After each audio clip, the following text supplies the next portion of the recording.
The first thing is you must differentiate when you are practicing and when you're performing. Not only that, you must practice performing.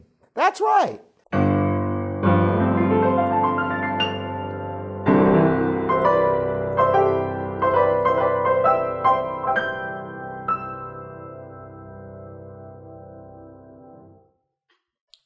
Welcome to livingpianos.com. Robert Estrin here with what is the worst mistake on the piano?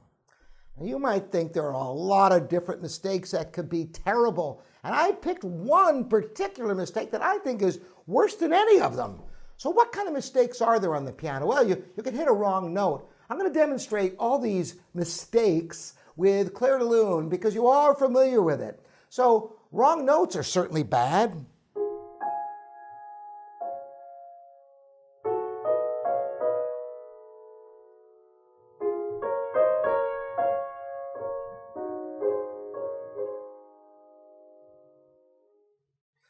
I'm not sure if you all caught it, but there was a wrong harmony there. So that's bad, isn't it? Of course you don't want to play wrong notes. What about wrong rhythm? A lot of people play wrong rhythm, particularly in Clair de Lune. You might hear something like this.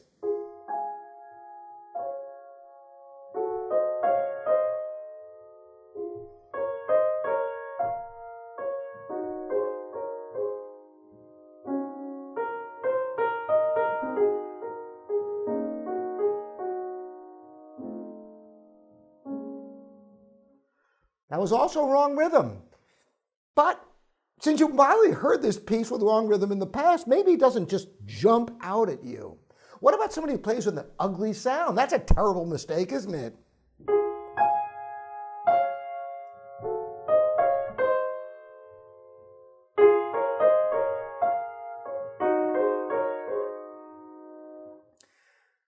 Another mistake, smearing everything with pedal.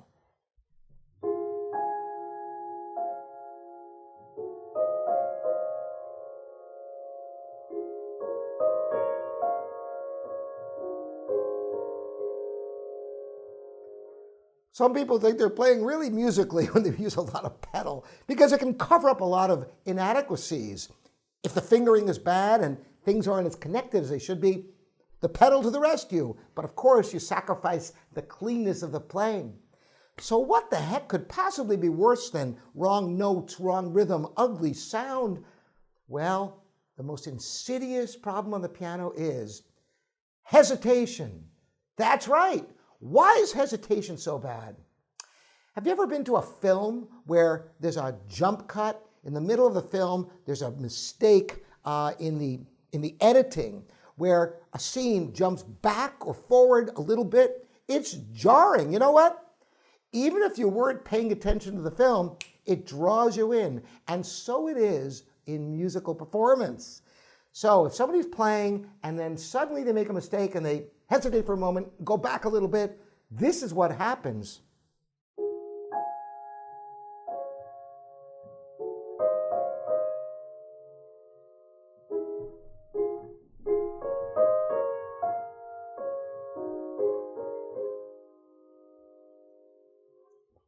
It takes you out of the moment. It draws you in more than other mistakes. Now, here's why it's so critical. In your practice, when you make a mistake, you're probably in the habit of stopping and correcting it, which is the appropriate thing to do.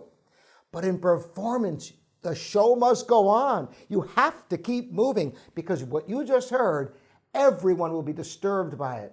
It not just makes you look bad, it takes the joy out of the musical performance for the audience. They're trying to just soak it in and enjoy it. Now, they might be able to overlook little mistakes, cracked notes, maybe even a sound that's less than ideal or rhythmic inaccuracies. But boy, once you go back a little bit, jump from place to place, lose the continuity, it ruins the musical performance. So what can you do about it? Well, the first thing is you must differentiate when you are practicing and when you're performing. Not only that, you must practice performing. That's right. So most of the time when you're practicing, you make a mistake and you go back and you correct it as well you should. And as I've explained, this is a multi-prong exercise.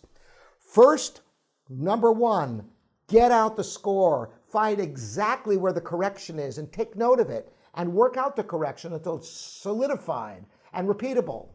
Then go back to the beginning of that phrase and pass that point several times until it's smooth. Are you done? No, you're not done yet. Believe it or not, you must go back to the whole beginning of the piece or the beginning of that whole section, because even though you've made the correction and you've even put the correction into a musical context starting a little bit before, if you are used to missing from starting from the beginning, you will probably miss it again unless you're present at that moment. Oh, this is where the correction is. You've got to think it through. So it takes all of that work to make the correction. But I was talking about practicing performing. Now, how can you do such a thing?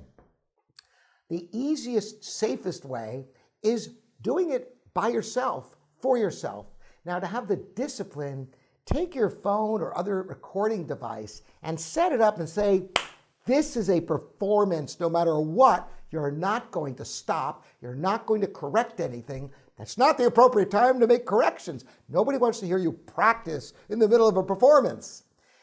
Once you get comfortable performing by yourself or for a machine that records you, then you can take close friends or relatives and say, hey, I just want to play through this. It'll do me a world of good. Do you mind listening? And be sure you play through. Don't take advantage of people who are good friends and will forgive you by going, oh, I know I can do this better, and starting over. No.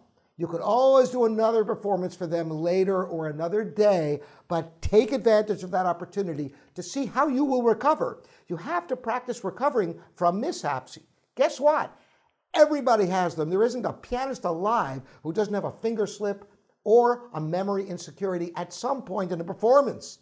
And you must learn how to deal with it. And the only way to do that is by practicing performing. So the two lessons are: avoid hesitations by practicing how to eradicate them with the three-prong approach of finding the place in the score and working out the correction, going back to the beginning of that phrase and being able to get through that several times, and then going back to the whole beginning of the piece or the section and being able to get through that. And the second thing is practice your performing so that you can play from the beginning to the end of a piece without losing continuity, without hesitations. I hope this is helpful for you. Again, Robert Estrin here at livingpianos.com, your online piano resource. Thank you for all your subscribers. We'll see you next time.